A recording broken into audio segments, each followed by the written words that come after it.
তো আজকে আমরা শিখব প্রেপোজিশনের খুবই ছোট্ট একটা টপিক এবং খুবই গুরুত্বপূর্ণ, যেটা আমাদের রেগুলার সব জায়গায় কাজে লাগবে এমন একটা বিষয়। তাহলে আমরা সরাসরি আসি। প্রথমত আমরা জানি কি একদিন সমান কয় ঘন্টা? 24 ঘন্টা। কিন্তু আবার এটাও জানি যে পুরোপুরি 24 ঘন্টা না, তার থেকে একটু কম হয়। কম বলতে কতটুকু আমরা ওইটা যদি মনে না থাকে একটু শিখে রাখি। আমরা জানি 23 ঘন্টা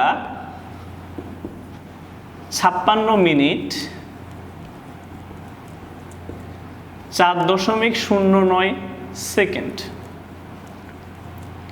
ঠিক আছে, তাহলে টোটাল 24 ঘন্টাও হয় না, তার থেকে একটু কম হয়।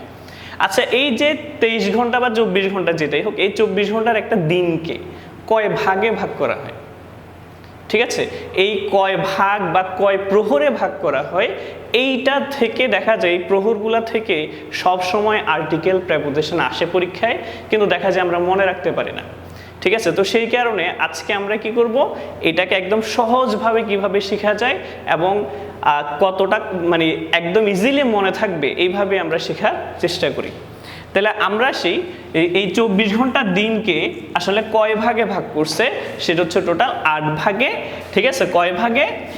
8 ভাগে, যেটাকে বাংলায় আমরা বলি প্রহর। তাহলে কয়টা প্রহর? 8টা প্রহর।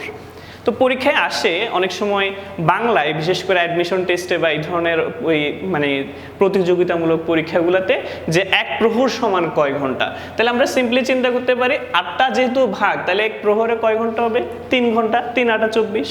ঠিক আছে, তাহলে এক প্রহর সমান কয় ঘন্টা হবে? 3 ঘন্টা। কয় ঘন্টা? 3 ঘন্টা এক প্রহরে।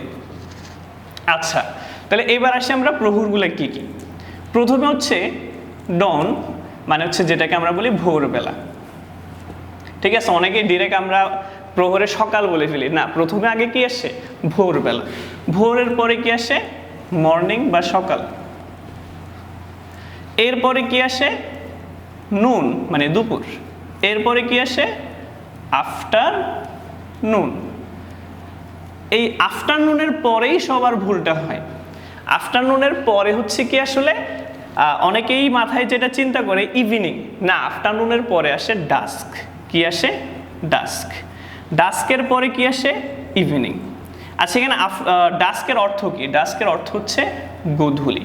ডাস্কের অর্থ হচ্ছে গোধূলি। আমরা বাকিগুলো হয়তো জানি অর্থ। এরপরে ইভিনিংয়ের পরে আসে নাইট, আর নাইটের পরে আসে মিডনাইট। তাহলে আমরা 8টা ভাগ বুঝতে পারলাম যে 24 ঘন্টার দিনকে 8টা ভাগ করা হয়। ওই 8টা ভাগ কি কি?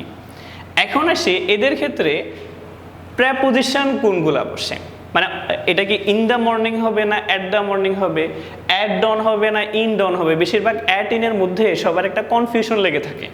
তাহলে এটাকে আমরা একদম সহজে শিখবো, একটু খেয়াল করো ভালো করে। আমরা কি করব, এই যে 8টাকে সিরিয়ালে মনে রাখবো, আমাদের মনে থাকবেও। ঠিক আছে, প্রথমে ভোর, সকাল, তারপরে কি আসে? দুপুর, তারপরে বিকেল, তারপরে গোধূলি, তারপরে সন্ধ্যা, তারপরে রাত, তারপরে মধ্যরাত।